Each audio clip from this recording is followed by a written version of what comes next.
ଆଜ୍ଞା କରୁଛୁ। ମୁଁ ପ୍ରଭାତ କୁମାର ବେହେରା ଆମର SC ST atrocity act of ପ୍ରିଭେନ୍ସନ୍ର ଆମେ ଅନୁଗୁଳ ଶାଖାର ମୁଁ ସାଧାରଣ ସମ୍ପାଦକ। ଆଜି ଆମର ଓଡ଼ିଶା ସାରାରେ ଯେଉଁ ରାଜ୍ୟ ସରକାର ଗତ 30 ଅଗଷ୍ଟରେ ଯେଉଁ ବିଜ୍ଞପ୍ତି ପ୍ରକାଶ କରିଛନ୍ତି, ସେ ବିଜ୍ଞପ୍ତି ଆଟ୍ରୋସିଟି ଆକ୍ଟ ଯେଉଁଟା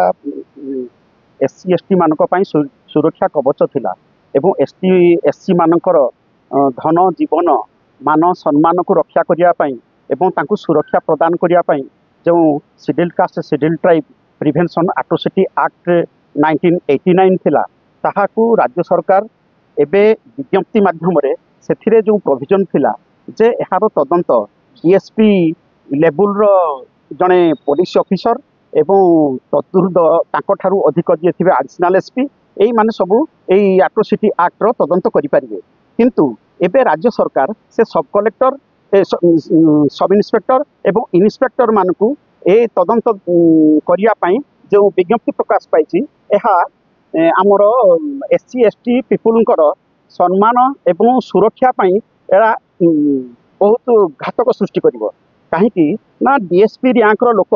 ସେ ଜଣେ ଅଭିଜ୍ଞ ଏବଂ ସିନିୟର ପୋଲିସ ଅଫିସର, ସେ ଲ ନୋଇଂ ଅଫିସର, ତାଙ୍କର ତଦନ୍ତ ପ୍ରକ୍ରିୟା ସ୍ୱତନ୍ତ୍ର। କିନ୍ତୁ ଏଇ ସବ୍ ଇନ୍ସପେକ୍ଟର ଏବଂ ଇନ୍ସପେକ୍ଟର ମାନେ ସେମାନଙ୍କ ଅପେକ୍ଷା କମ୍ ରେସ୍ପନ୍ସିବିଲିଟି ଏବଂ ତାପରେ DSP ର ର୍ୟାଙ୍କ ଅଫିସରଙ୍କର ଡିଗ୍ନିଟିକୁ ଆଖି ଆଗରେ ରଖି ସେମାନେ ତାଙ୍କ ପଦବୀକୁ ସାଧାରଣ ଲୋକ ପ୍ରଭାବିତ କରିପାରିବେ ନାହିଁ ଏବଂ ଯାହାଫଳରେ କି ସିଏ SC STଙ୍କର ସୁରକ୍ଷା ପାଇଁ ସେ ତଦନ୍ତ କରି ପ୍ରକୃତ ଠିକ୍ ନ୍ୟାୟ ଦେଇପାରିବେ। ଯେଉଁଥି କାରଣରୁ କି DSP ମାନେ ଏ ପର୍ଯ୍ୟନ୍ତ ଯେତେ ସବୁ ରିପୋର୍ଟ ଦେଇଛନ୍ତି, ସବୁ ରିପୋର୍ଟ ଥାନାରୁ ସବୁ ଯାଇଛି FIR ଆମର କୋର୍ଟ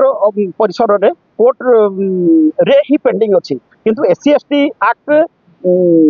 ସବ୍ ଇନ୍ସପେକ୍ଟର ଏବଂ ଇନ୍ସପେକ୍ଟରଙ୍କୁ ଦାୟିତ୍ୱ ଦେବା ଦ୍ୱାରା ଆମର SC ST ମାନଙ୍କର ଧନ ଜୀବନ କ୍ଷତି ହେବ, ଯାହାକି ଆମ SC ST ମାନଙ୍କ ପାଇଁ ସୁରକ୍ଷା କବଚ ତାହା ହାନି ଘଟିବ। ଏଥିପାଇଁ ଆମେ ଓଡ଼ିଶା ସାରା ସମଗ୍ର SC ST ଜଏଣ୍ଟ ଆକ୍ସନ କମିଟିର ନିଷ୍ପତ୍ତି କ୍ରମେ ଆଜି ଓଡ଼ିଶାର ସବୁ ଜିଲ୍ଲାପାଳଙ୍କ ମାଧ୍ୟମରେ ଆମେ ରାଜ୍ୟପାଳଙ୍କୁ ଏବଂ ମୁଖ୍ୟମନ୍ତ୍ରୀଙ୍କୁ ଏହି ବିଜ୍ଞପ୍ତିକୁ କିପରି ସେ ପରିବର୍ତ୍ତନ କରିବେ ଏବଂ DSP ଲେବୁଲରୁ ଅଧିକ ଉପର ଲୋକଙ୍କୁ ତଦନ୍ତ ଦାୟିତ୍ୱ ଦେବେ, ଏ ନିବେଦନ ନିମନ୍ତେ ଆମେ ଆଜି ଜିଲ୍ଲାପାଳଙ୍କୁ ମେମୋରାଣ୍ଡମ୍ ଦେବା ପାଇଁ ଆସିଛୁ ଏବଂ ମେମୋରାଣ୍ଡମ୍ ଦେବୁ।